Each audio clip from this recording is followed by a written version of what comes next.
ఈరోజు మంచి మాట కార్యక్రమాన్ని విచ్చేసిన మీ అందరికీ కూడా శుభోదయం. అందరికీ హృదయపూర్వకమైన నమస్కారాలు. నిన్న క్లాస్లో భగవంతుడు ఎవరు అనేది స్పష్టం చేయడం జరిగింది. ఇంకా ఎక్కువ చెప్పాలంటే మీకు టైం సరిపోదు. కాబట్టి మనం ఒక చైతన్య శక్తి ఆత్మ అనుకున్నప్పుడు, మనము కష్టం వచ్చినప్పుడు భగవంతుడా అంటున్నాం.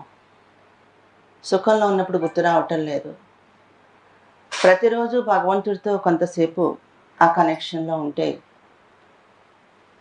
ఆ శుద్ధత, ఆ పవిత్రత మనలో కూడా తయారవుతుంది. ఎప్పుడైతే పరమాత్మ యొక్క కనెక్షన్లో మనం ఉంటామో మనం కూడా శక్తిశాలిగా మారుతాం. కాబట్టి అప్పుడు మొక్కులు మొక్కుకోవాల్సిన అవసరం లేదు. డైరెక్ట్ ఒక కనెక్షన్. అంటే భగవంతుడు పవర్ హౌస్ అయితే ఆత్మ మనం బ్యాటరీస్ లాంటి వాళ్ళు. మనలో ఛార్జ్ నిరంతరం ఉండదు. మనలో ఎనర్జీ డౌన్ అయిపోతూ ఉంటుంది. అవునండి, వాడుకుంటూ ఉంటాం. మన వ్యవహారాల్లో అన్నిట్లో కూడా మన యొక్క మానసిక శక్తి ఏమవుతుంది, తగ్గిపోతూ ఉంటుంది. దాన్ని మళ్ళీ ఫిల్ చేసుకోవాలి. మనలో గుణాలు మారిపోతూ ఉంటాయి, మనలో శక్తులు మారిపోతూ ఉంటాయి, మనలో ప్రశాంతత కానీ మంచితనం కానీ ఇవన్నీ స్టాండర్డ్గా ఉండవు, మారిపోతూ ఉంటాయి. మారిపోతున్న వాటిని మళ్ళీ భర్తీ చేసుకోవటం లేదు. కాబట్టి ఆత్మరూపి బ్యాటరీని ఏం చేయాలి, ప్రతిరోజు కూడా ఫిల్ చేసుకోవాలి. ఫిల్ చేసుకోవాలంటే ఎక్కడి నుంచి ఫిల్ చేసుకోవాలి, సోర్స్ ఆఫ్ ఎనర్జీ ఏంటి? కాబట్టి కోట్లాను కోట్ల మానవులకి కూడా ఈ శక్తి ఎక్కడి నుంచి లభిస్తుంది? ఎవరు ఆధారంగా ఉన్నారు? పరమాత్మ. కాబట్టి ఆత్మ, పరం ఆత్మ. ఆత్మ పరమాత్మ ఒకే రూపం, ఒకే శక్తి. కానీ ఆయన పరం, ఆయన సుప్రీం. ఆయన మనలాగా జనన మరణ చక్రాల్లోకి వస్తూ మనలాగా ఇవన్నీ అనుభవిస్తూ, నిన్న కూడా చెప్పాను, అట్లాంటి వాడు కాదు. భగవంతుడు అంటే సర్వధర్మ మాన్యుడు. సర్వధర్మాలు ఒప్పుకుంటారు. అవును, భగవంతుడు ఒక శక్తి అంటే ఒప్పుకుంటాం, భగవంతుడి యొక్క ప్రకాశం అంటే ఒప్పుకుంటాం. మానవ రూపాల్లోకి తీసుకొస్తే ఎవరు కూడా దేవుళ్ళు అయిపోతున్నారు అక్కడ. కాబట్టి భగవంతుడి యొక్క శక్తులను అనేక రూపాల్లో దేవతలుగా మనం ఆరాధిస్తున్నాం హిందూ సాంప్రదాయంలో. ఫలానా దేవి, ఫలానా దేవత అంటే విభిన్న శక్తుల్ని ఒక్కొక్క రూపంలో ఆరాధిస్తున్నాం. కానీ సర్వశక్తులు కలిపితే అది ఎవరు? సర్వశక్తులు కలిపితే అది భగవంతుడు. కాబట్టి ఈ భగవంతుడితో మనం కనెక్ట్ అవటం అనేది చాలా న్యాచురల్గా చేస్తున్నాం. ఎలాగైతే అమ్మా నాన్న, భార్యాభర్త ఈ సంబంధాలు, దగ్గర సంబంధాల్లో మనం పనిగట్టుకుని తలుచుకోవాల్సిన అవసరం లేదు. ఏ పని చేస్తున్నా ఒక తల్లికి బిడ్డ గుర్తొస్తూనే ఉంటాడు. వాడు ఎక్కడున్నాడో, ఏం చేస్తున్నాడో, ఎటు వెళ్తున్నాడో. అవునా? కాబట్టి వర్క్ చేసుకుంటున్నా కూడా భార్యాభర్త ఒకరికొకరు లోపల ఒక కనెక్షన్తో గుర్తొస్తూ ఉంటారు.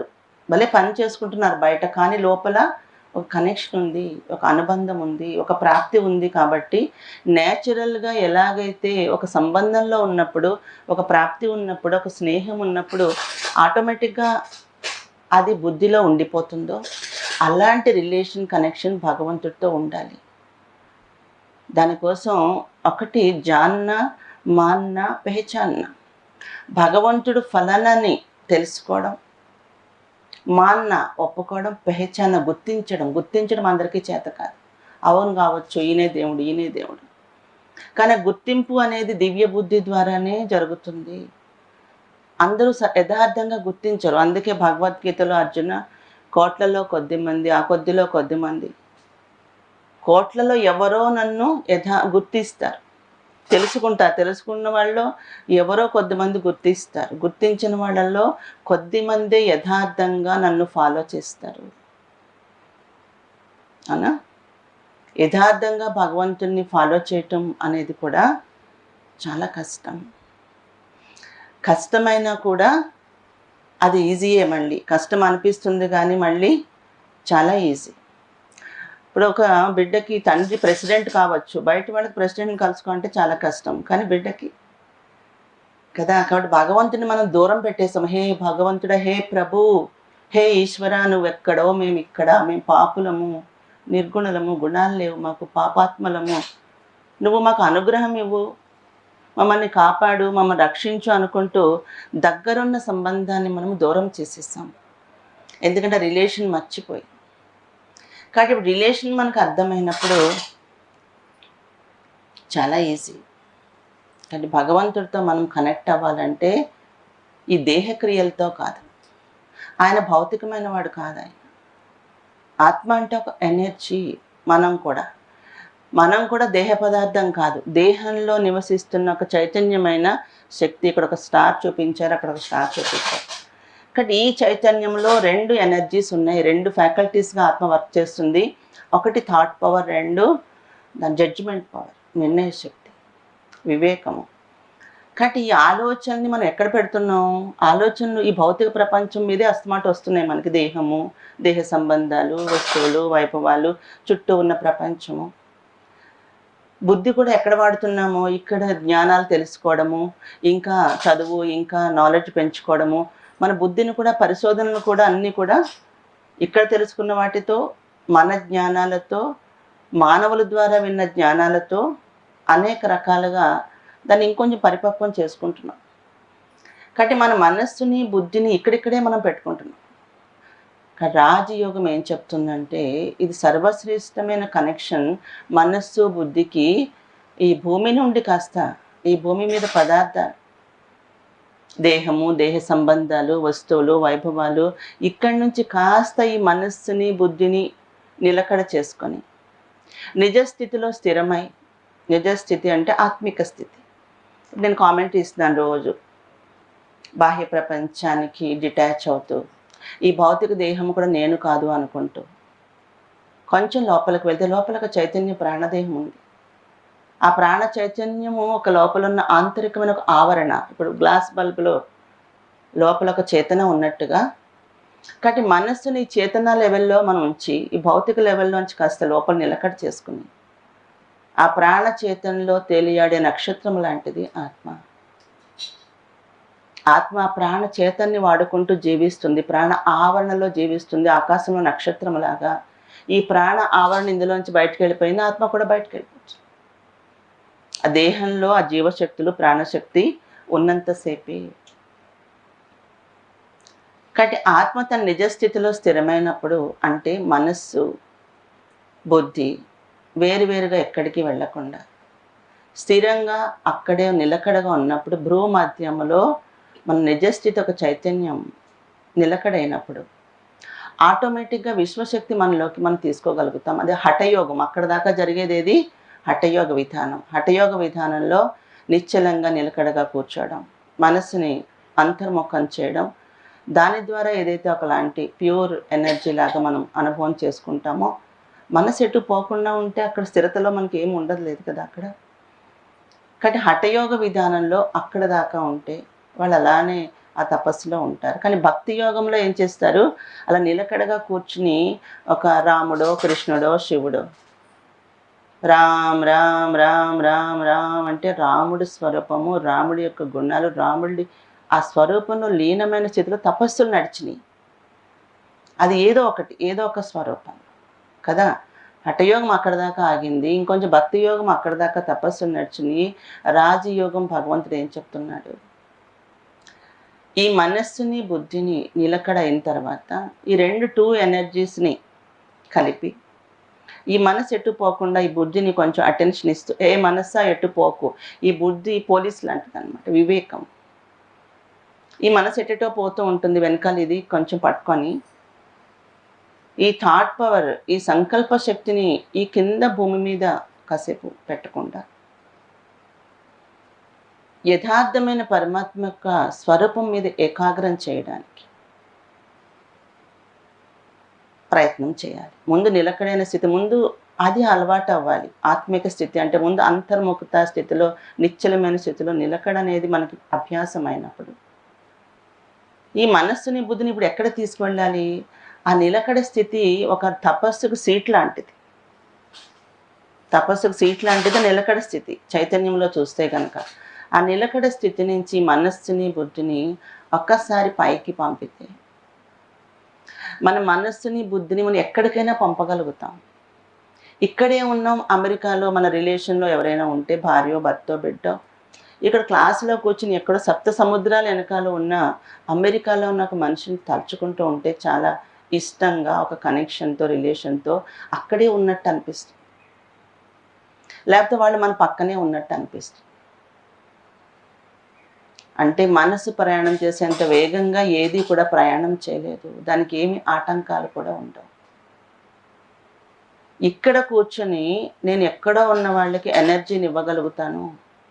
అవును, అది సాధ్యమే. అందుకే డిస్టెన్స్ హీలింగ్స్ అంటారు.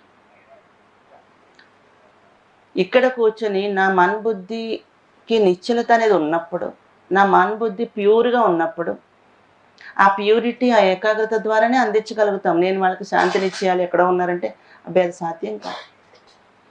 ఎవరైతే తపస్సులాగా నిరంతరం వాళ్ళ జీవితంలో ఆ యొక్క ఏకాగ్రత శక్తిని, ఆ యొక్క ప్యూరిటీని, పీస్‌ని, శాంతిని, పవిత్రతని ధారణ చేస్తారో, ఈ ధారణ చేసిన ఈ ప్యూర్ ఎనర్జీ వాళ్ళలో ఉన్నప్పుడు ఏమంటే, వాళ్ళొక సంకల్పం చేసినప్పుడు, ఆ సంకల్పం ద్వారా ఈ ఎనర్జీ ఎక్కడో ఉన్న వాళ్ళకి కూడా పాస్ అవుతుంది.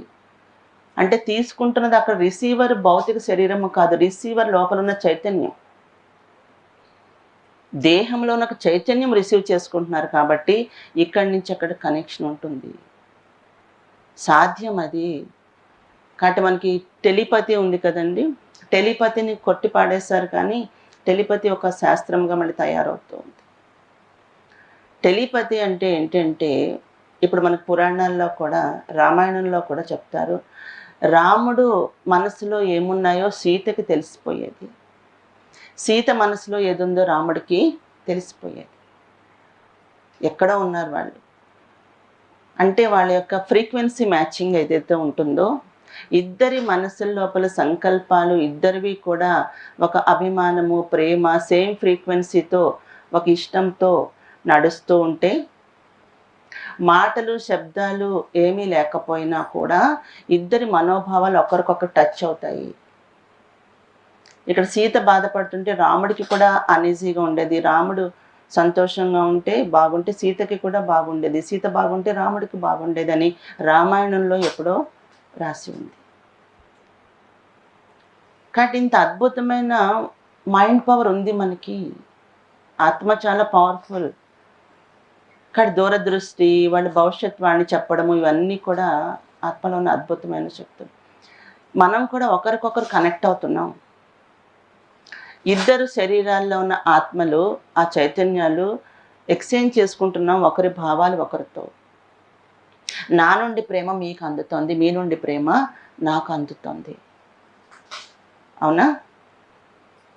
ఇద్దరు వ్యక్తులు చూడండి, ఇద్దరు వ్యక్తులు సపోజ్ ఒక ప్రేమించుకునే వాళ్ళు ఉంటారనుకుందాం. ఒక అబ్బాయి ఒక అమ్మాయిని చాలా ఇష్టపడుతున్నాడు. అంటే వన్ సైడే నడుస్తోంది. చాలా ఇష్టపడుతున్నాడు. అది అమ్మాయి అందమో, అమ్మాయి గుణాలో ఏదో ఒకటి మొత్తానికి నిరంతరం ఒక పాజిటివ్ వైబ్స్ ఇతని నుంచి ఆమెకెళ్తూ ఉన్నాయి. చాలా ఇష్టం. ఇంక నెగటివిటీ ఏమీ లేదు. ఎలా ఉన్నా ఇష్టమే. ఏం చేసినా ఇష్టమే. ప్రతి మాట, నడక అన్నీ కూడా నచ్చుతున్నాయి. ఒక ఇష్టంతోటి ఒక పాజిటివ్ వైబ్స్ ఇటు వెళ్ళగా కొన్నాళ్ళకి ఏమవుతుందంటే అమ్మాయి ఏం పట్టించుకోవట్లేదు. తెలీదసలు. కానీ ఎప్పుడైతే ఒక సందర్భంలో కనెక్ట్ అయ్యారో, కొంచెం పరిచయం అవ్వగానే ఏమవుతుందంటే, కొంచెం అటు నుంచి ఇటు పరిచయం, ఇటు నుంచి అటు పరిచయం మొదలవ్వగానే ఏమవుతుంది, ఒకసారి గాఢమైన ప్రేమగా మారిపోతుంది. ఎందుకంటే ఇప్పుడు ఫ్రీక్వెన్సీ మ్యాచింగ్ జరిగింది.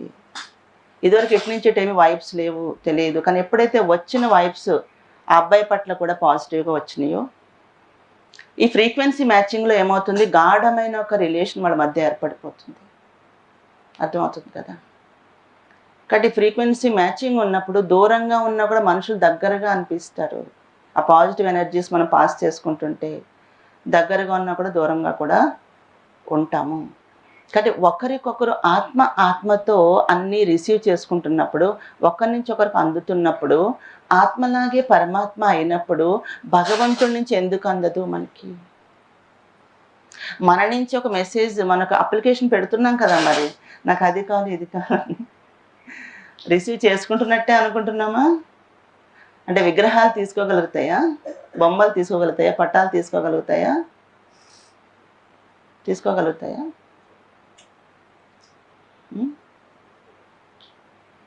యథార్థమైన స్వరూపమే అది తీసుకోగలుగుతుంది. అక్కడి నుంచే ఎనర్జీ మనకి అందుతుంది.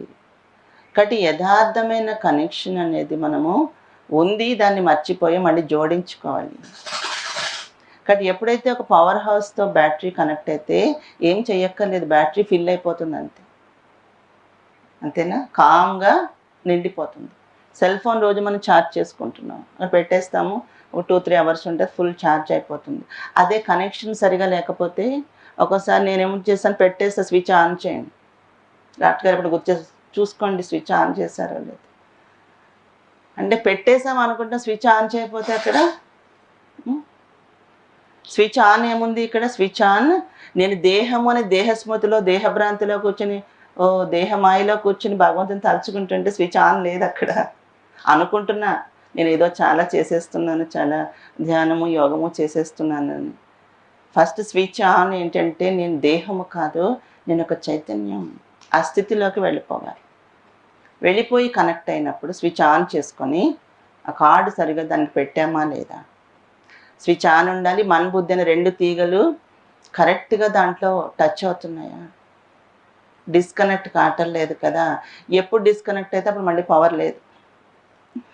కాబట్టి ఈ ఏకాగ్రమైన భగవంతుడితో కనెక్షన్ యూనియన్ ఏం చేస్తుంది, చాలా నేచురల్గా ఎనర్జీ మనలోకి పాస్ అవుతుంది. అంతకంటే ఏమీ కష్టం ఏమీ లేదు. అందుకే భగవంతుడు కూడా ఏం కోరుకుంటాడో, సచ్చే దిల్సే సాహెబ్ రాజీ, మనకి ఏం అక్కర్లేదు, ఈ 2 కావాలి. అన్ని రకాల పుష్పాలు పూజ చేస్తారు కదా, పుష్పాలు అంటే స్థూలంగా కనపడిన భగవంతుడికి మనం పెట్టుకున్న క్రియలు ఇవన్నీ కూడా. ఆయనకి సుగుణాలనే పుష్పాలు కావాలి. ఏం కావాలి భగవంతుడికి? ఆయన ఏం కోరుకుంటాడు? స్వచ్ఛమైన మనసు కావాలి ఆయనకి. స్వచ్ఛమైన మనసుకైనా రాజీ అయిపోతాడు. కాబట్టి ఈ రకంగా భగవంతుడితో మనం కనెక్ట్ అవటమే రాజయోగం, సర్వశ్రేష్టమైన యోగము. కాబట్టి దీన్ని ఏం చేయాలి, మన బుద్ధి ఏం చేయాలి, రాజయోగంలో మనస్సుని బుద్ధిని పైకి పంపాలి. ఎక్కడున్నాడు ఆయన? ఎప్పుడూ అక్కడే ఉన్నాడు. మనం కింద ఏవో ఒక పటాలు రూపాలు విగ్రహాలు పెట్టుకున్నా కూడా అస్సలు ఎక్కడున్నాడు? సర్వధర్మాల్లో అనేక రూపాల్లో అనుకుంటున్న భగవంతుడు ఉన్నాడు. ఎక్కడున్నాడు? అక్కడున్నాడు. ఆ భగవంతుడే ఇలా, ఆ భగవంతుడే ఇలా ఆ భగవంతుడు ఎవరు? ఆ భగవంతుడితో అందరం కనెక్ట్ కావచ్చు. ఒక ఆకాశంలో సూర్యుడు అందరికీ కూడా వెలుగునిచ్చినట్టుగా పరమాత్మ యొక్క శక్తి ఎప్పుడు నిరంతరం అది ఓపెన్, అది ప్రవహిస్తూనే ఉంటుంది. ఆ శక్తి ఎప్పుడు అలాగే ఉంటుంది. కానీ దాన్ని అందుకోవటం మనకు చేత కావాలి. బయట సూర్యుడు వెలుగుతూనే ఉన్నాడు, కానీ నా ఇంటి కిటికీ తలుపు మోసుకుంటే నా ఇంట్లోకి వెలుగు రాదు. అవునా? సూర్యుడి కాంతి బయట ఉన్నా కూడా కిటికీ తలుపులు వేసుకుంటే నా ఇంట్లోకి వెలుగు రాదు. అదేవిధంగా భగవంతుడు ఉన్నాడు, కానీ ఆ దివ్య బుద్ధి ఓపెన్ అయినప్పుడే ఈ మాయా ప్రపంచం నుంచి, మాయా ఆవరణలోంచి వీళ్ళందరూ నాకు ఆధారం, భర్త ఆధారం, బిడ్డ ఆధారం, డబ్బుల ఆధారం, ఉద్యోగం ఆధారం, ఇల్లు లేకపోతే ఇలా, వాకిల్ లేకపోతే ఇలాగా, ఎంతసేపు స్థూలంగా దేహంలో ఉన్న ఆత్మకి ఈ దేహము, దీనికి సంబంధించిన వసతులు, ఈ ఆధారాలు చూసుకోవడం సరిపోతుంది. ఏదో 10 నిమిషాలు దేవుడు అక్కడ ఉన్నాడు కదా, ఆయనకి ఏదో చేసేస్తే పని అయిపోయింది. పొద్దున్న టిఫిన్ కాఫీ ఇచ్చేసినట్టుగా అయిపోయింది ఆయనకి. కానీ పరమాత్మ శక్తిని తీసుకోవాలి మనము. ఆ దివ్య బుద్ధి ఓపెన్ అయినప్పుడు, దివ్య బుద్ధి ఓపెన్ అవటం అంటే ఏమీ లేదు. నేను ఇది కాదు అది, నా అసలు ప్రాప్తులు ఇక్కడ కాదు అక్కడ ఉన్నాయి, నా అసలు ఇల్లు ఇది కాదు అక్కడ, నేను యాక్టర్ లాగా భూమి మీదకి వచ్చాను, ఇదే నాదనుకుంటున్నాను. నేను కేవలం ఒక యాక్టర్. అందరం కూడా యాక్టర్స్ లాగా భూమి మీదకి వచ్చాము, పెద్ద కథ తయారు చేస్తాము, మళ్ళీ రిటర్న్ వెళ్తాము. నా వాస్తవమైన ఇల్లు అక్కడ ఉంది, నా వాస్తవ స్వరూపం వేరే ఉంది, నా వాస్తవమైన ప్రాప్తి వేరే ఉంది, నా రిలేషన్ వేరే ఉంది అని ఎప్పుడైతే బుద్ధి ఓపెన్ అవుతుందో, ఆ ఓపెన్ అవడం ద్వారా ఏమవుతుందంటే మనం ఎప్పుడైతే మన బుద్ధిని పైకి ప్రసారం చేయగలుగుతామో ఆటోమేటిక్గా కనెక్ట్ అవుతాం. కనెక్ట్ అయ్యాక అక్కడ దూరం, ఇక్కడ దూరం లేదు. అక్కడ ఇందా చెప్పాను కదా, ఇద్దరు మనసులు కలిసినప్పుడు దూరం లేదు, దగ్గరే. ఇక్కడ భూమి మీద ఉన్న నేను దేహంలో పైగా, అక్కడెక్కడో ఉన్న పరమాత్మ చటాతత్వంలో గెలాక్సీలు దాటుకుని కూడా ఉన్న భగవంతుడితో కనెక్ట్ కాగలుగుతామా? అవును. కనెక్ట్ అయితే అక్కడ దూరం లేదు, దగ్గరే ఉంది. ఒక పవర్ హౌస్‌తో బ్యాటరీ ఛార్జ్ అవుతుంటే దూరం ఉందా అక్కడ? దూరం లేదు. అందులో ఉన్న ఎనర్జీకి, ఇందులో ఎనర్జీకి సేమ్ ఫ్లో అవుతోందక్కడ. దూరం ఏం లేదు కదా! నిండుతోంది కదా! ఎక్కడో పెట్టినా ఇక్కడ పెడితే, ఒక కార్డ్ దూరంగా పెడితే కూడా అందుతుంది కదా అక్కడికి. అదే విధంగా మన మనస్సుని, బుద్ధిని కనెక్ట్ చేసుకోవటం అనేది ఎక్కడో ఉన్న భగవంతుడితో కూడా మనం కనెక్ట్ కావచ్చు. ఇది రాజయోగం చెప్తుంది. ఇక ఇంకొకటి మనం చెప్పాలంటే భగవంతుడు ఒక మ్యాగ్నెట్ అనుకుందాం. పవర్ హౌస్‌తో పోల్చాను కదా! మ్యాగ్నెట్ అనుకున్నాం. మనమెవరు? కలియుగం కదా! ఇది ఐరన్ ఏజ్‌లో ఉన్నాం మనం. సత్యయుగం నుంచి స్టార్ట్ అయింది. సత్యయుగంలో ఆత్మ కూడా గోల్డ్ లాగా, బంగారం లాగా ఉండి సత్య యుగము, త్రేత, ద్వాపర, కలియుగ, వెండి, రాగి, ఇనుప యుగంలోకి వచ్చాం. దీన్ని ఇనుప యుగం అనాలి. అంతే కదా! ఇనుప యుగం, నల్లటి యుగం ఇది. ఆత్మ నల్లగా అయిపోయింది. శరీర సౌందర్యం కూడా లేదు. శరీరంలో కాంతి లేదు. మనం వాడుకునే వస్తువులన్నీ స్టీలే. ఇల్లు దగ్గర నుంచి నోట్లో పెట్టిన చెంచా దాకా అన్నీ ఐరన్ బుద్ధి, ఐరన్ ప్రపంచంలో ఉన్నాం కదా! మనం కూడా ఎలా ఉన్నాం? ఇనుప ముక్కల్లాగా తయారయ్యాం. ఉట్టి ఇనుప ముక్కగా, తుప్పు పట్టిన ఇనుప ముక్కల్లాగా తయారయ్యాం. ఆత్మ తుప్పు పట్టిన సూదిలాగా ఉంది అనుకుందాం. ఏంటి ఆ తుప్పు అంటే? వికారాల తుప్పు. గోల్డ్ లాగా ఉండాల్సిన ఆత్మ, బంగారం లాగా ఉండాల్సిన ఆత్మ రాను రాను దేహభ్రాంతికి వశమయ్యి, దేవతలు, మహాపురుషులు దేహభ్రాంతిలో ఉండరు. వాళ్ళు ప్యూర్ గోల్డ్ లాగా ఆత్మ బాగానే ఉంది. దేహభ్రాంతిలోకి ఎప్పుడైతే వస్తాం, నేను దేహము అని ఎప్పుడైతే అనుకుంటామో అంతే వచ్చేసినాయి కామ, క్రోధ, లోభ, మోహ, అహంకారాలు. ఇంకా దాని పక్కన ఇంకా ఆలస్యం, నిర్లక్ష్యం, మొండితనము, ఇంకా చాలా యాడ్ అవుతాయి. కాబట్టి పంచ వికారాలు ఏవైతే ఉన్నాయో ఇవి ఆత్మ లోపల యాడ్ అయినాయి. పైన ఉన్నప్పుడు అందరం ప్యూర్గానే ఉన్నాము. కిందకొచ్చి ఈ డ్రెస్ వేసుకుని, మానవ దేహం వేసుకొని జన్మలు ఎత్తే కొద్దీ ఇంకా ఈ మడ్డి ఎక్కువైపోయింది. ఇంకా పక్కా అయిపోయాం ఇదే నేను అని. ఆత్మిక స్థితిలోంచి దేహ స్థితిలోకి దిగజారిపోయాక పోయే కొద్దీ ఏమైంది? సత్య, త్రేత కొంతకాలం అలాగా కాలచక్రంలో బాగానే ఉంది. ద్వాపర, కలియుగ, మనకంటే మన పూర్వీకులు మంచివాళ్ళని చెప్పుకుంటాం కదా! ఎవరైనా కూడా మా తాతలు మంచివాళ్ళు.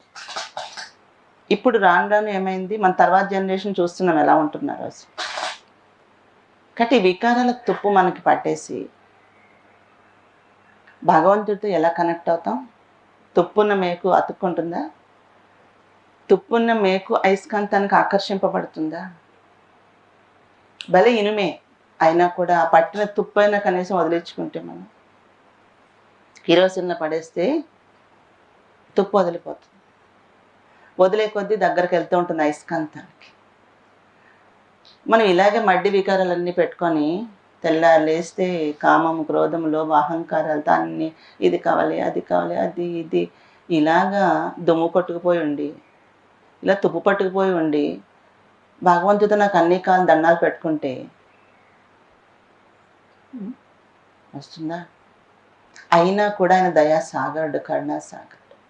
భగవంతుడు మనం ఏ రూపంలో ఆరాధించినా కూడా ఆ రూపంలో అనుగ్రహాలు ఇస్తూనే ఉన్నాడు. మన చిన్న చిన్న కోరికలు ఇవ్వకుండా ఏం లేడు.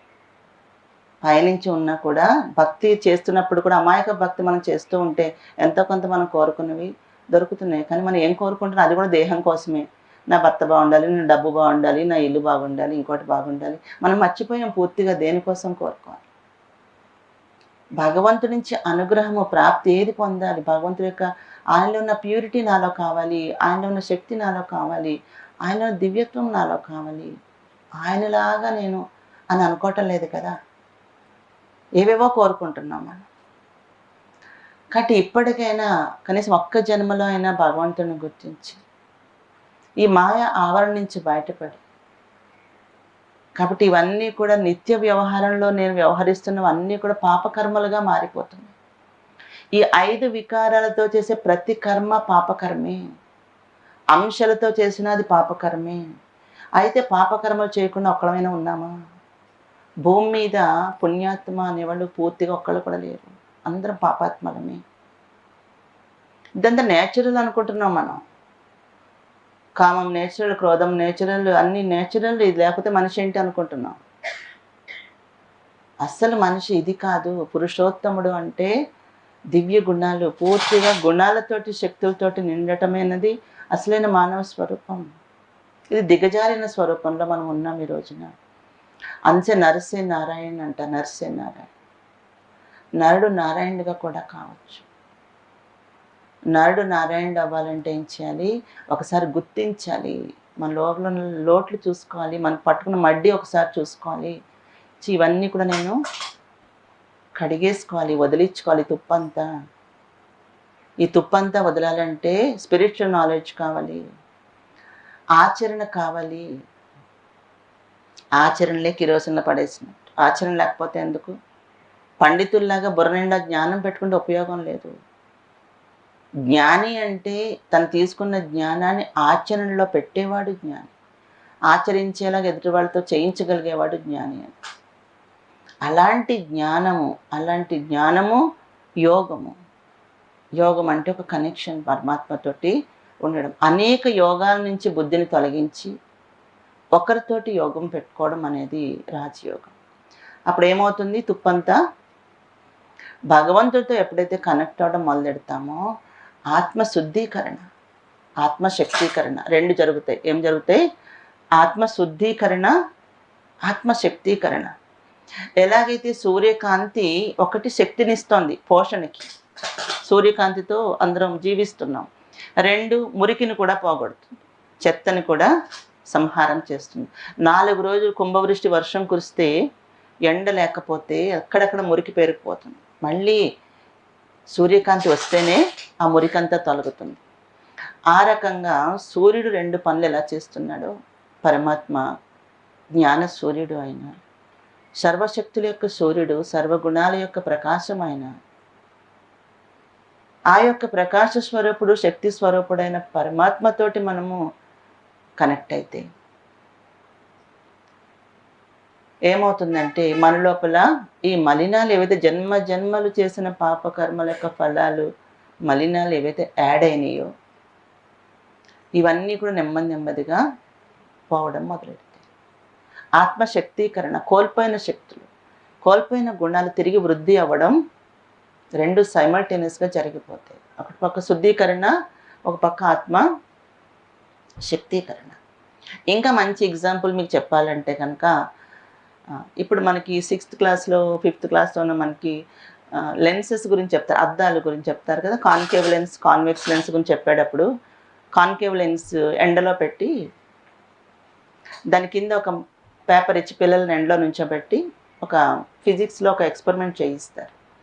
అంటే సూర్యకాంతి దాంట్లో కేంద్రీకరించబడుతుంది. ఇలా ఉన్న సూర్యకాంతి ఇలాగా స్కాటర్ అవుతున్న రేస్ అన్నీ దాంట్లో కేంద్రీకృతం అయ్యి కాసేపటికి అది ఆ పవర్ అగ్నిలాగా తయారయ్యి ఆ పేపర్ కాలడం మొదలెడుతుంది, కాలుతుంది కాసేపటికి మంచి ఎండలో నుంచుంటే. ఈ రోజున సోలార్ ఎనర్జీ అంతా కూడా అదే. సోలార్ ప్లేట్స్ ఇలా కాన్కేవ్ పెద్ద ప్లేట్స్ పెడతారు, దాని మీద సూర్యకాంతి పడేలాగా చేస్తారు. ఆ సూర్యకాంతిని అంతా తీసుకుని ఒక ప్రపంచం అంతా ఇప్పుడు సోలార్ ఎనర్జీని వాడుతుంది. అంటే సూర్యకాంతి ఉంది, ఆ ఓపెన్గా ఉన్న సూర్యకాంతిలో పేపర్ పెడితే కాలట్లేదు. అంటే దాన్ని కాల్చేంత శక్తి అక్కడ లేదు. కానీ అదే శక్తిని కేంద్రీకరింప చేస్తే ఏమవుతుంది? అగ్నిలాగా మారుతుంది. కానీ పరమాత్మ శక్తిని పట్టుకునే లెన్స్ లాగా మన బుద్ధి తయారు కావాలి. ఆ లెన్స్ లాగా మన బుద్ధి ఎప్పుడైతే తయారైందో ఆ అద్దంలాగా అప్పుడు ఏమవుతుంది? దాన్ని పట్టుకోవడం, ఆ ఏకాగ్రత పట్టుకోవడం మనకు చేతనైతే ఏమవుతుంది? యోగాగ్నిలోని పాపాలు భస్మం అవుతాయి. పరమాత్మ యొక్క మహావాక్యం. ఆత్మలో చేరిన మలినాలు గంగా స్నానాలు చేస్తే, ఒంటికి స్నానాలు చేస్తే, తీర్థయాత్రలు చేస్తే, అమర్నాథ్ యాత్రలకు వెళ్తే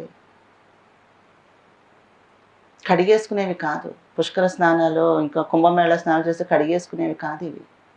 పాపాలు చేయిస్తున్నది ఆత్మ, చేస్తున్నది శరీరం కనిపిస్తుంది. కానీ చెడు ఎవరు? చేయిస్తున్నదా చేస్తున్నదా? ఈ చెయ్యకేం తెలుసు దెబ్బయ్యాలో ఆశీర్వాదం ఇవ్వాలో? చెయ్యకేం చేత కాదు కదా. చెయ్యి భౌతిక పదార్థం, దీంతో కొట్టాలో ఆశీర్వదించాలో దీనికి తెలుసా? చేయిస్తున్న వాడికి తెలుసు, నాకు తెలుసు. లోపలని యజమాని చేతిని ఎలా వాడితే, ఎలాంటి ఆలోచన చేస్తే అలా కదులుతుంది చెయ్యి. నేను కొట్టాలి అనుకుంటే దెబ్బ వేస్తా, ఆశీర్వదించా అంటే ఆశీర్వదిస్తా. ఆ చేతిని అలా వాడతా. అందుకని ఆత్మలోపల చేరిన మలినాలు దగ్ధమవ్వాలంటే స్థూల క్రియలతోటి అయ్యేది కాదు. యోగం అనే అగ్నిలోనే అది భస్మం అవుతుంది. యోగాగ్ని అంటారు. అందుకే తపస్సులు నడిచి, తపస్సులు వేల వేల సంవత్సరాలు చేసినట్టు చెప్తారు మనకి. అవునా? భగవంతుడు సాక్షాత్కారము కోసమే ఎన్నో వందల సంవత్సరాలు తపస్సు చేశారని చెప్పారు. అంటే ఇంత స్థితికి వచ్చిన మనం, ఇంత లో అయిపోయిన మనము, ఇంత డిగ్రేడ్ అయిపోయిన మనము భగవంతుడి శక్తిని పొందాలంటే కూడా రోజు నడవాలి మన తపస్సు. అది ఒక్క రోజులో వచ్చేది కాదు. నిరంతరం కనెక్షన్ ఉండాలి. నడుస్తూ తిరుగుతూ అన్ని పనులు చేసుకుంటూ కూడా ఏదో పొద్దున్న గంట సేపు మెడిటేషన్ చేసేసాను కాదు. అది గుర్తుండాలి. నా అసలు రిలేషన్ ఎవరు, ఇది నాది రోల్ ప్లే. ఈ చుట్టూ ఉన్నవన్నీ కాసేపు ఉండి వెళ్ళిపోయేవి. దానికోసం నా గుణాలని పాడు చేసుకోవద్దు. టెంపరరీ సుఖాల కోసం నేను అవినీతిలోకి, అక్రమాల్లోకి, అబద్ధాల్లోకి వెళ్ళిపోవద్దు. నా ప్యూర్ ఎనర్జీని నేను కాపాడుకోవాలి. ఈ యొక్క కాన్షియస్నెస్ ఉండాలి.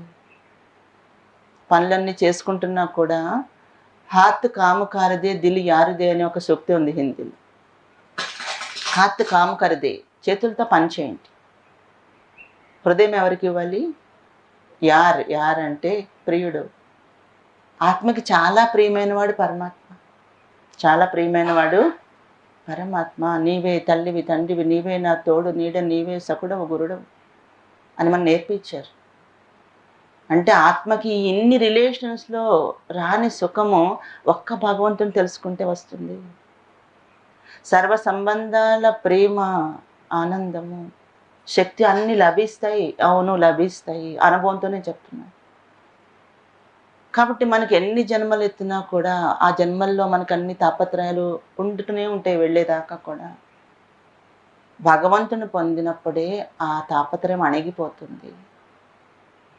పానాథా ఓ పాలియా అవర్ క్యా బాకీ రహా. ఏది పొందాలో అది పొందాను, ఇంకేం కావాలి నాకు, ఇంకేమీ అవసరం లేదు. ఇంకేమీ అవసరం లేదు అనేది భగవంతుని పొందినప్పుడే వస్తుంది. ఇంక దేంట్లో కూడా రాదు. యథార్థం ఇది. కానీ దానికోసం తపన ఉండాలి. అవునా, అలా మనకు సాధ్యం అవుతుందా? ఆ తృప్తి అనుభవించి వెళ్ళిపోతే ఇంక అంతకంటే ఏం కావాలి? ఎప్పుడైతే భగవంతుడి కూడా తపన ఉంటుందో, తపన ఉంటే త్వరగా దగ్గర అవుతాము. ఆ తపన కావాలి, ఆర్తి కావాలి కదా. ఆ రకంగా మనము ఎప్పుడైతే మనం ఆ రిలేషన్ కనెక్షన్ అర్థం చేసుకుంటూ నిజస్థితిలో ఉండి మన బుద్ధిని మనం కనెక్ట్ చేయగలుగుతాం. ఎవ్రీడే చేసుకుంటూ ఈ రిలేషన్ మర్చిపోకుండా ఉంటే నెమ్మదిగా మనలో పరివర్తన అనేది. రోజు సబ్బు పెట్టి రుద్దుకుంటాం కదా, రోజు చీపురు పెట్టి ఇల్లు ఊడ్చుకుంటాము, తడిగుడ్డ వేసుకుంటాము. రోజు చేస్తేనే అది శుభ్రంగా ఉంటుంది. కాబట్టి మనస్సుని బుద్ధిని కూడా వదిలేయకూడదు, మడ్డి పట్టేటట్టు వదిలేయకూడదు. దాన్ని రోజు శుభ్రం చేసుకోవాలి. దాన్ని ఇంకా కొంచెం ఏదో మంచి వాసన వచ్చేవి అవి ఇవి స్ప్రేలు అన్నీ కొట్టుకుంటాం కదా. మనసును సుగంధితంగా చేసుకోవాలి. సుగంధితంగా అంటే good thoughts, positive thoughts, spiritual thoughts. కాబట్టి దాన్ని అట్లా రకంగా మన మనసుని ప్రతిరోజు కూడా దాన్ని క్లీన్ చేసుకోవాలి. వ్యర్థ సంకల్పాలు వద్దు, నెగిటివ్ సంకల్పాలు వద్దు, అనవసర ఆలోచనలు వద్దు. చెత్త ఊడ్చేసినట్టు ఏమి లేకుండా చేసుకోవాలి. అవన్నీ దానంతా క్లీన్ చేసేసుకుంటూ ఎప్పటికప్పుడు ఆ మనస్సుని క్లీన్గా, ఆలోచనలన్నీ క్లీన్గా, ఆహ్లాదంగా లోపల ఉంచేటట్టు ఉంచుకుంటూ, అనవసరంగా అవి పట్టుకొని ఇవి పట్టుకోను, అన్న మాటలు పట్టుకోను, జరిగిన కష్టాలు పట్టుకు ఏం ఉపయోగం ఉంది దానివల్ల? ఎందుకు వచ్చింది బుర్ర పాడు చేసుకొని వదిలేద్దాం. వదిలేయడం, హోల్డింగ్ నేచర్ స్ట్రెస్కి కారణం. హోల్డింగ్, పట్టేసుకుంటాం అన్నీ కూడా. వదిలేస్తే తేలికైపోయింది, పట్టుకుంటే బరువు అయిపోయింది అనా.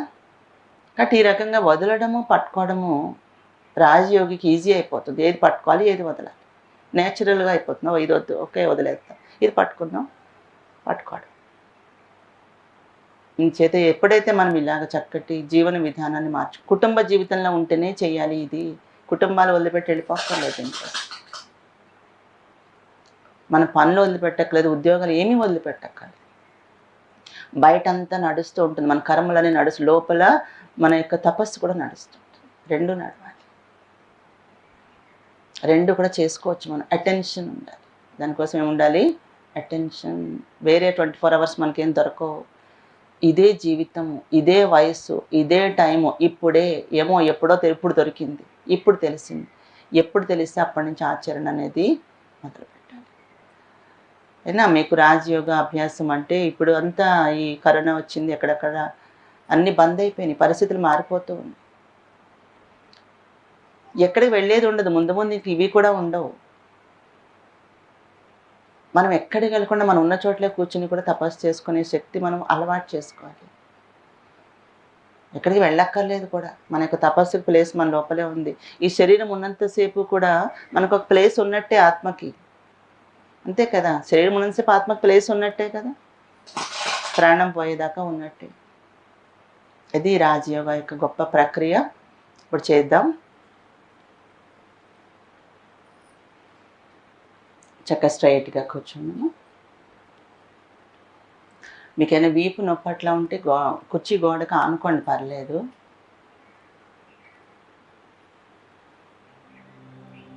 మనసు ఏకాగ్రత అనేది ఇక్కడ ఇంపార్టెంట్.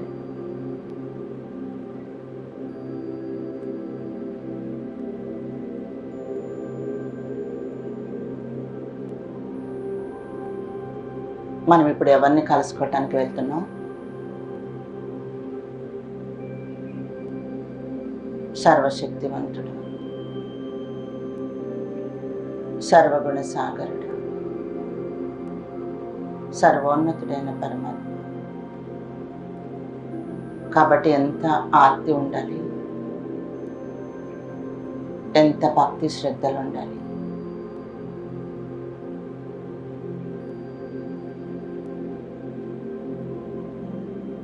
భగవంతుడిని నేను కలుసుకుంటున్నానంటే ఇంకెవరితోటి అపార్ట్మెంట్స్ ఉండవు కదా.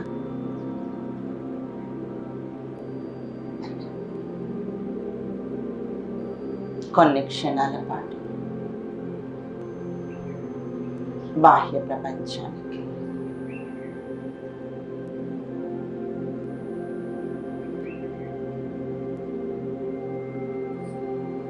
బాహ్య విషయాలకు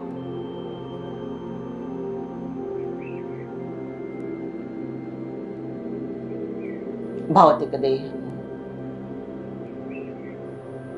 దేహ సంబంధ విషయాలకు అతీతంగా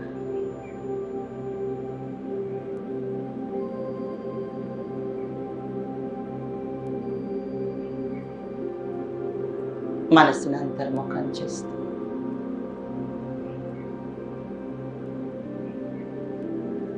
అంతర్ముఖం చేయడం కోసం కొన్ని నిమిషాలు ఉచ్ఛ్వాస నిశ్వాసతో మనసుని లయం చేసి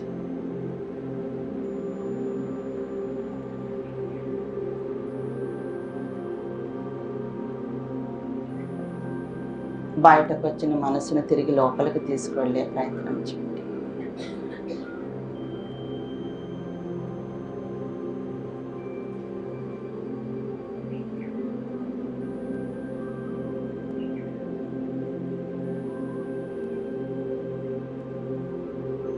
బాహ్య శరీరము లోపలగా ప్రాణ ఆవరణ, ప్రాణ శరీరం ఉంది. ఈ చేతనామయమైన ప్రకాశమయమైన శక్తి ప్రకంపనలతో కూడిన ప్రాణదేవి, అందులో ప్రాణచేతన, ఉచ్ఛ్వాస నిశ్వాస యొక్క ప్రయాణం,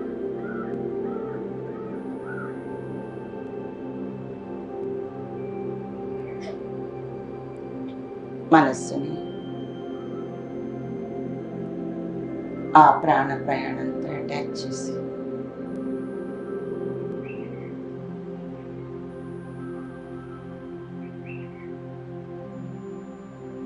ప్రాణమయ కోశము కంటే లోపలున్న మనోమయ కోశములోకి దాని ప్రయాణం సాగేలా ఏకాగ్రంగా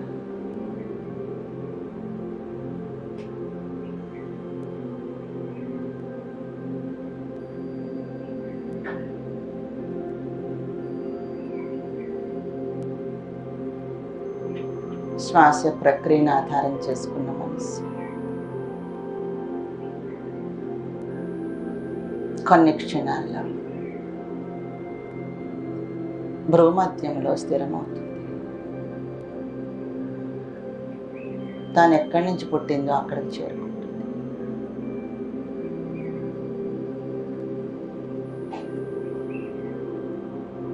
ఆత్మస్థానంలోకి చేరుకుంటుంది.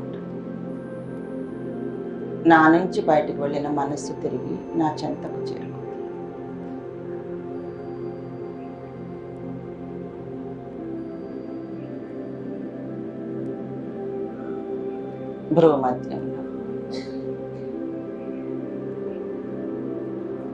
భ్రూమధ్యములో అంటే బ్రెయిన్ సెంటర్ పార్ట్లో, ఆ సెంటర్ పార్ట్ అంతా, బ్రెయిన్ ఏరియా అంతా కూడా కేవలం ప్రకాశాన్ని మీరు ఇమాజిన్ చేయండి.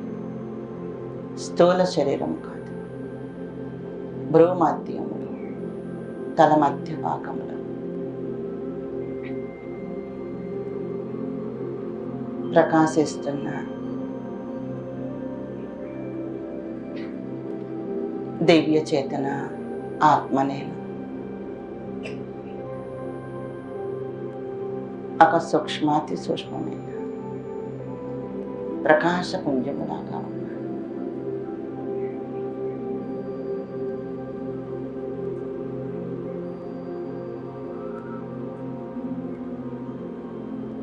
భ్రూమధ్యంలో ఆత్మజ్యోతిని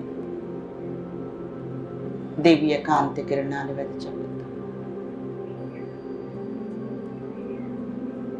కంటికి కనపడకుండా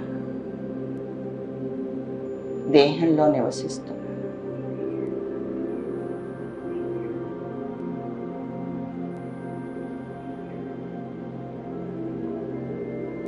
నేను శాంతి, ప్రేమ, పవిత్రత, శక్తి, జ్ఞానము, సుఖము, ఆనందం అనే సప్తగుణ స్వరూపాన్ని నేను భౌతిక స్వరూపాన్ని కాదు. నేను ఒక చైతన్య శక్తి. నాలోని సప్తగుణాలు సప్తవర్ణాలుగా అందంగా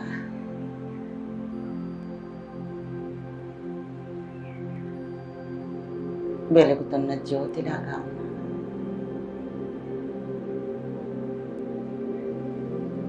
నాలోని ప్రకాశము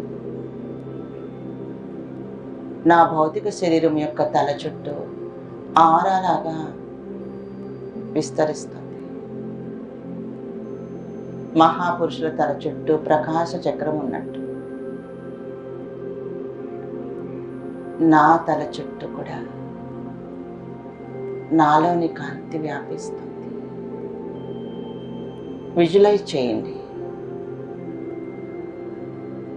నేను ఒక ప్రకాశ స్వరూపాన్ని. కాంతి తరంగాలు, శక్తి తరంగాలు,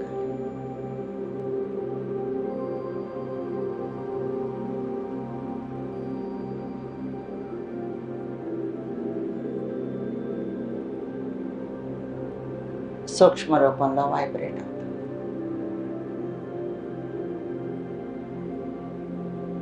నేను ఒక దివ్య చేతన స్వరూపంలాగా నన్ను నేను గుర్తిస్తున్నాను.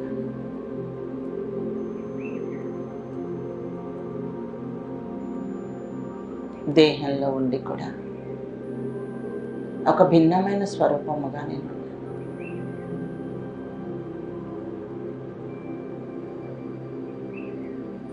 నేను దేహంలోకి రాకముందు ఉన్నాను, దేహం నుండి బయటకు వెళ్ళాక కూడా ఉంటాను. నా శాశ్వతమైన ఇల్లు పరంధామం, శాంతిధామం. బ్రహ్మలోకమని, బ్రహ్మాండమని, పరలోకమని ఏ పేరు పెట్టినా కూడా వాస్తవానికి నేను పై లోకంలోంచి కిందకి వచ్చాను. మానవ రూపాన్ని ధరించి జన్మ జన్మలుగా అనేక నామరూపాలతో పాత్రాభినయం చేస్తున్నాను. వాస్తవానికి నేను స్త్రీ కాదు, పురుషుడు కూడా కాదు.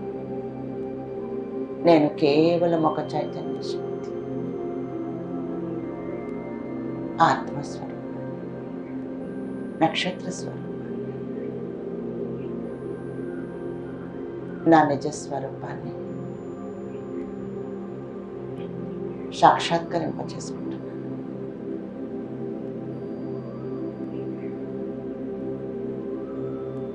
నా మనస్సుని, బుద్ధిని ఈ భూమి వాతావరణానికి అతీతంగా పైకి ప్రయాణం చేస్తున్నాను.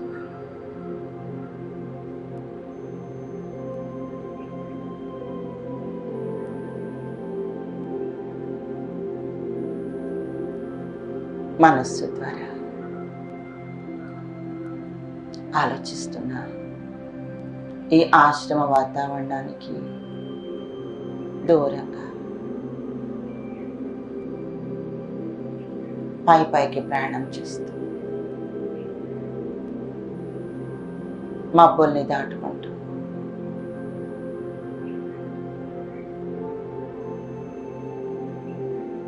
నక్షత్రాలు దాటుకుంటూ నక్షత్ర మండలాలు దాటుకుంటూ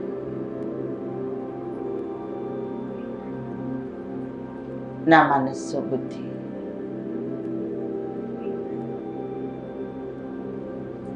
ఆ చిత్రాలను దర్శిస్తూ సూర్య, చంద్ర, నక్షత్ర మండలాలు కూడా దాటుకొని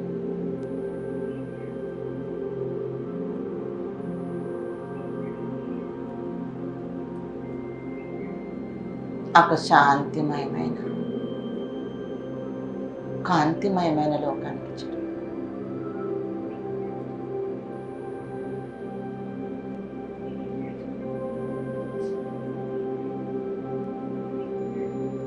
ఇక్కడ అంతటా శాంతియే శాంతి, ప్రకాశమే ప్రకాశం. భౌతికమైన శబ్దము కానీ, భౌతికమైన కాంతి కానీ లేని ఒక దివ్య లోకం. ఈ లోకంలో దివ్య కాంతి కిరణాలు వెదజల్లుతూ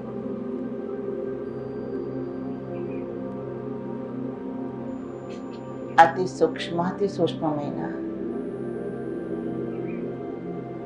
స్వరూపము నుండి, ఒక పాయింట్ నుండి అనంత ప్రకాశం, బంగారు వర్ణపు ప్రకాశం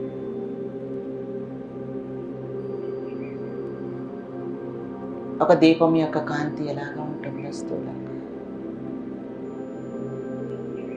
అతీతమైన ప్రకాశం ఇది.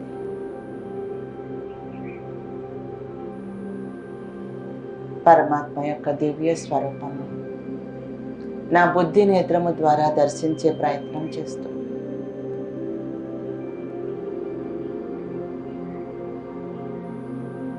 ఆ దివ్య స్వరూపముతో నా మనస్సుని, బుద్ధిని ఏకాగ్రం చేస్తుంది.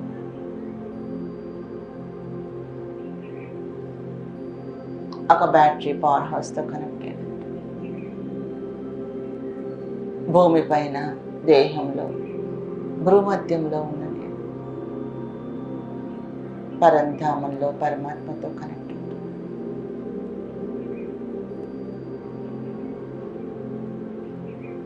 నేను ఎలాగ కాంతి స్వరూపాన్ని, ఆయన కూడా నాలాగే.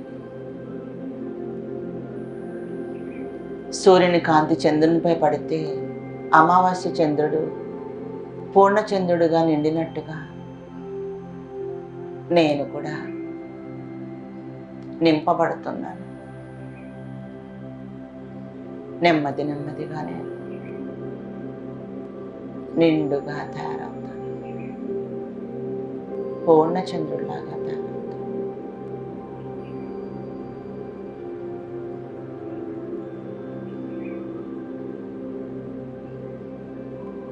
పరమాత్మ యొక్క పవిత్ర ప్రకాశం శక్తి నాలోకి ప్రసారం అవుతుంది.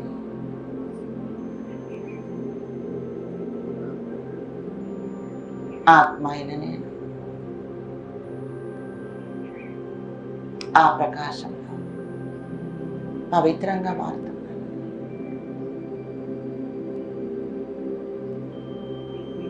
నా జన్మ జన్మల పాపాలు భస్మమవుతుంది.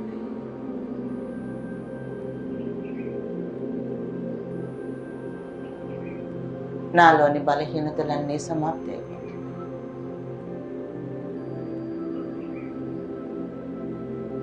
నేను నిర్మలంగా పావనంగా మారుతున్నాను. మలినమైన బంగారాన్ని అగ్నిలో కాల్చినట్టు పరమాత్మ యొక్క పవిత్ర అగ్నిలో ఆత్మైన నేను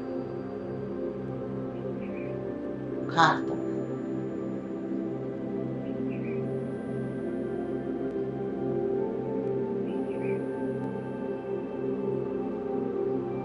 ఆయనలోని సర్వ గుణాలు నాలోకి ప్రవహిస్తున్నాయి. ఆత్మైన నేను గుణ సంపన్నంగా మారుతున్నాను.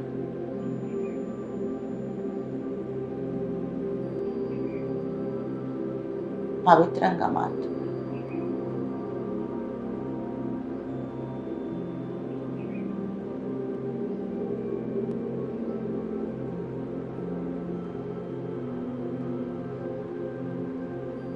నేను తీసుకుంటున్న ఈ పరమాత్మ శక్తిని,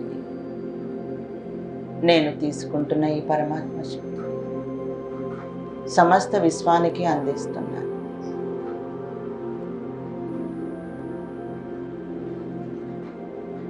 నేను రిసీవ్ చేసుకుని అందరికీ ట్రాన్స్మిట్ చేస్తున్నాను.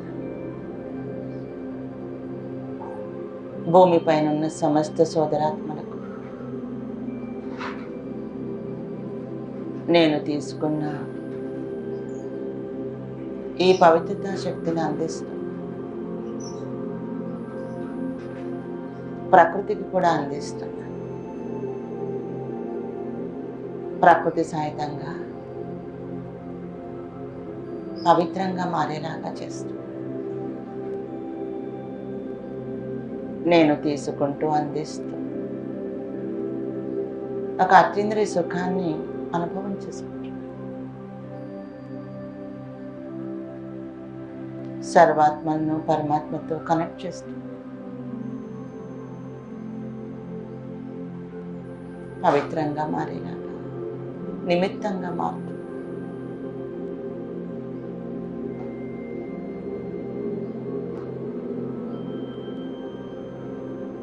ఓం శాంతి.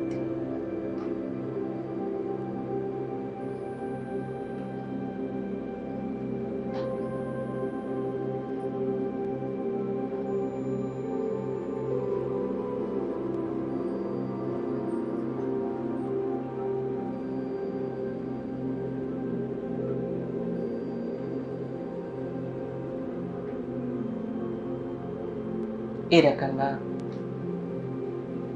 ఇది రాజయోగ అభ్యాసం.